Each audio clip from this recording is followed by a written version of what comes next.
Ustaz, kenapa Allah menguji seorang hamba? Apa tak tahu Allah dia beriman atau tidak? Allah Maha tahu. Lalu kenapa diujinya? Allah mau kasih tahu si hamba itu dia layak tidak disebut beriman. Allah menguji apakah karena Allah tak tahu? Allah Maha tahu. Wa na'lamu ma tuwaswisu bihi nafsuh. Apa yang berbisik-bisik dalam hatinya kami tahu. Lalu kenapa dia uji? Nampaknya Allah tak tahu saya ini beriman apa tidak, makanya dia uji saya. Allah Maha tahu. Wa huwal alimul khabir. Dia Maha tahu yang tersurat, yang tersirat, yang berbisik, yang terucap, dia tahu. Lalu kenapa dia uji? Dia mau ngasih tahu kamu layak apa tidak disebut orang beriman. Dia mau ngasih tahu kamu yang tiap hari mengatakan asyhadu an la ilaha illallah wa asyhadu anna muhammadar rasulullah, amantu billah, raditu billahi rabba, wa bil islami dina, wa bi muhammadin nabiyya wa rasulah, wa bil qur'ani imama. Layak tak kau ucapkan kalimat itu? Maka diujinya. Maka ketika ujian itu datang jangan terkejut, karena orang yang mengaku S2 pastilah dia diuji tesisnya. Orang yang mengaku doktor pastilah diuji disertasinya. Kalau ada mengaku doktor tapi belum menulis disertasi, berarti palsu. Kalau ada mengaku layak menjabati suatu tempat tapi belum teruji, berarti palsu. Yang palsu tak layak untuk menerima hadiah. Bapak Ibu yang dimuliakan Allah Subhanahu wa taala, maka ketika ujian itu datang, pada hari silih berganti itulah datang ujian. Wala nabluwannakum bisyai'im minal khauf. Kami uji dia dengan takut. Ujian yang pertama khauf, takut. Yang kaya takut miskin, yang senang takut susah, yang sayang pada anak takut anak mati, yang sayang pada ayah takut, yang punya istri takut istrinya meninggal, yang punya suami takut suaminya mendahului dia. Takut. Apakah takut itu bisa membuat orang menjadi kafir? Ya, saking takutnya miskin menghalalkan segala cara yang mestinya bukan hak milik dia, dipindah alih nama, menyogok riswah, memakan dengan cara batil. Mengapa orang menjadi menghalalkan segala cara? Yang pertama karena takut.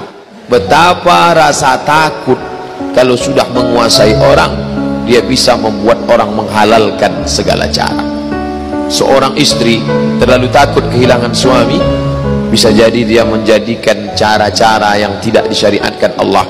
Dandanannya tidak lagi menurut tuntunan Al-Quran, raut wajahnya tidak lagi memakai pakaian yang dibenarkan syariat Islam.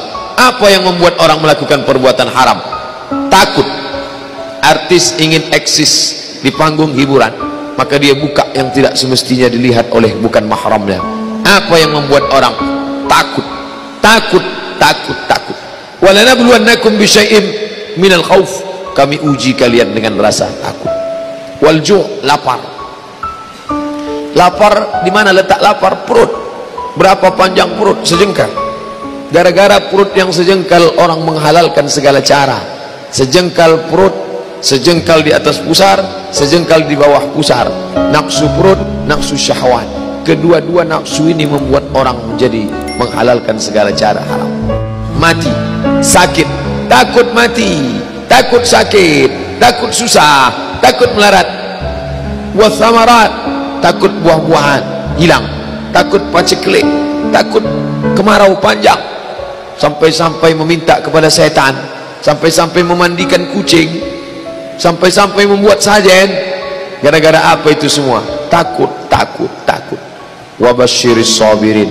Berikanlah kabar gembira kepada orang-orang yang sabar. Siapa itu? Alladzina idza asabathum musibah. Orang-orang yang ketika dia ditimpakan ujian itu, apa kata mereka? Qalu, mereka berkata, inna lillah wa inna ilaihi raji'un.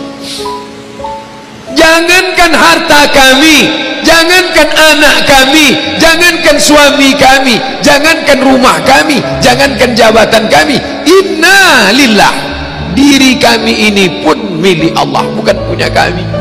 Kalau dia yang punya, apa salahnya dia ambil? Maka ketika harta diambil, salah satu yang membuat manusia kehilangan ketika dia merasa memiliki.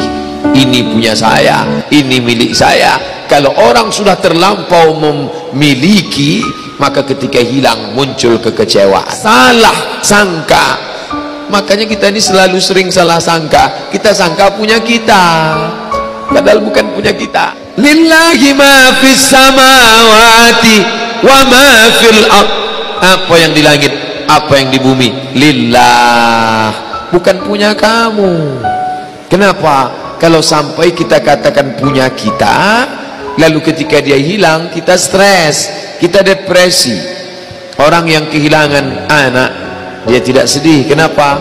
Karena itu pergi duluan, nanti dia akan menyusul belakangan. Suami kehilangan istri, dia tak sedih. Kenapa? Karena sudah dibawanya ganti yang baru, Pak Ustaz. Bukan, dia tak sedih. Kenapa? Karena dia tahu nanti saya akan berjumpa dengan dia di tempat yang lebih kekal abadi. Sekarang kalau saya hidup sama-sama dia, dia tua, dia keriput, dia sakit, dia mati. Nanti saya berjumpa lagi dengan dia di mana? Di tempat kekal abadi yang tak pernah sakit, tak pernah mati.